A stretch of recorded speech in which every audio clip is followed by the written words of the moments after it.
Our story began with a square. His name was John. Say hello, John. John has been a square for his whole life. But as he grew, John felt that something was off.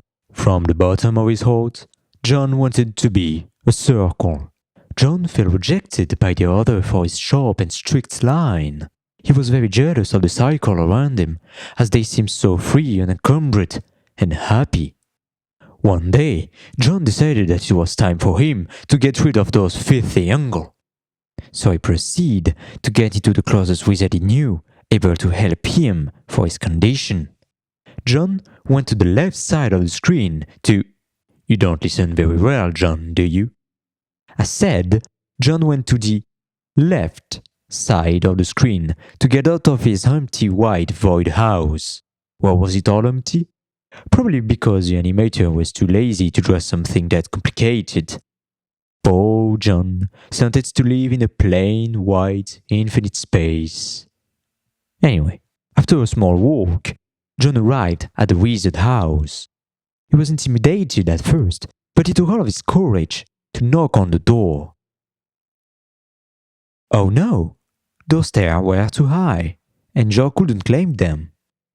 That's a shame. If only John had something to help him climb those... Oh. Okay. John could do that, apparently. Fine then. Good job. It worked. Clever guy. John then proceeded to knock on the door firmly 3 times. Yeah, sure, he could have knocked 4 times as well. I forgot that John didn't really know what number was. After all he had was a square brain. The wizard opened the door and invited John inside. Our little friend explained the reason of his visit, but the wizard didn't answer, as he was lost in his thought. Excuse me, mister? We only have 10 minutes to finish the story. Can we please move on? Much appreciated. The wizard was really bothered, because he only had the possibility of slightly rounding John's corner, not making him round. John was a bit disappointed, but everything he could do to get closer to the circle was good to take. So he accepted. The wizard then proceeded to search for an ancient book lost in the back of his beard. He opened it and cast a spell on our little friend John. And with a flash of a magic stick, John's corners were round. John felt better for a time, but something felt incomplete in his mind. Of course, he was not square like he used to, but he also wasn't as round as he dreamed of. John was stuck in the middle of a transformation, without the pros of each and all of the cons of both. So, a couple of days later, John went back to the wizard again and asked him to give his corner back. Following this meeting, John decided to try to meet another wizard. So he went to the left of the screen, the other left, John, and went to the next wizard, next door. Hey, no, buddy, you don't need to use subtitle this time. There is no stair here. Put that down. Please. Okay, thank you. As I said, John entered the wizard house. He quickly spotted that huge cavity next to him, and thought that something useful was certainly inside. Naturally, John went to grab a magic bottle on the shelf. What kind of color would he choose to... He took a bottle of water and drank it. But all of a sudden, John's color changed, and soon enough, a black circle appeared in his center, putting in evidence his awful corner. Well, let that be a lesson to you, John. Don't steal something when you don't know what it does. In fact, don't steal anything, John. That's not okay. Panicked, John asked the wizard to get him back to his beloved clear appearance. The wizard didn't seem to mind John's recent felony, as he was still making magic potion in his children. Without even a look, he threw back a potion to John who... John! Please, pay attention. You're gonna make a mess. So the wizard threw back another potion for John to catch and drink. What a relief as John became normal again. Not that I mean that anything non-white isn't normal, but like he was white in the first place, and I... Never mind. Suddenly, the wizard turned back to stare at John's soul. He gave him some indication to find the wisest wizard the world has ever worn. His last chance to ever see his rendered dream come true. John was excited and couldn't help himself, ran out of the house by the exit in the one of the screen and... No! Wait, John, do you know your left and your right?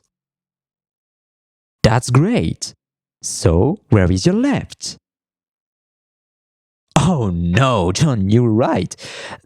That's the other left. This one is not the right one. Wait, no. I mean, this is at your right hand. That is your left here. The right left hand, not right. The right hand is the one you have your thumb to the left on. And that's not the right one. The one on the left, which is the right hand and not the right round. And I...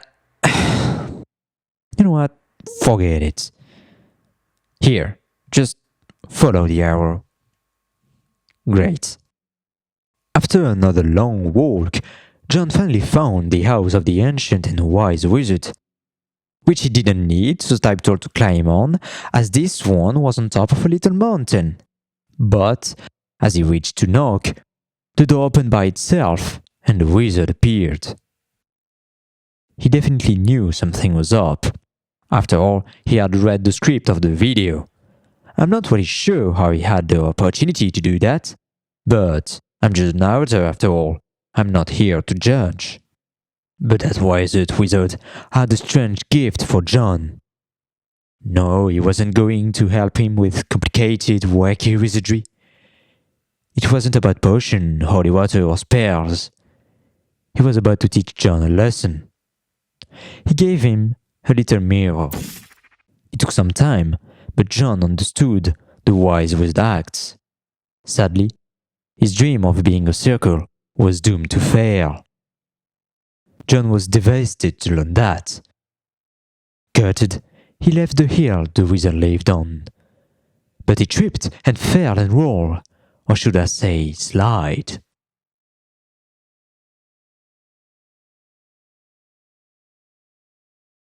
After that long, very long slide that allowed the animator to gain up some time on the animation, John was there, still, face to the ground, crying. Poor John, lonely, with his shattered dream. All of a sudden, a kind triangle entered the screen for the right side and... The kind triangle asked John what was wrong, to which John explained all of his misfortune. The little triangle was touched by John's story, so he helped him wake up and swipe his tear. John needed to know, how could that kind and happy triangle like his pointy and dangerous angle? To which the kind little triangle responded that this corner doesn't bother him or anyone he knew.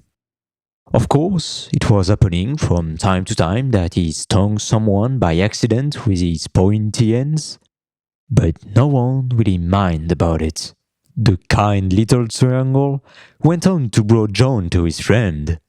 There he met the funny diamond that used to be a square, but had some incident in his life, but also the sporty hexagon, the wise rectangle, and of course the intelligent dodecagon.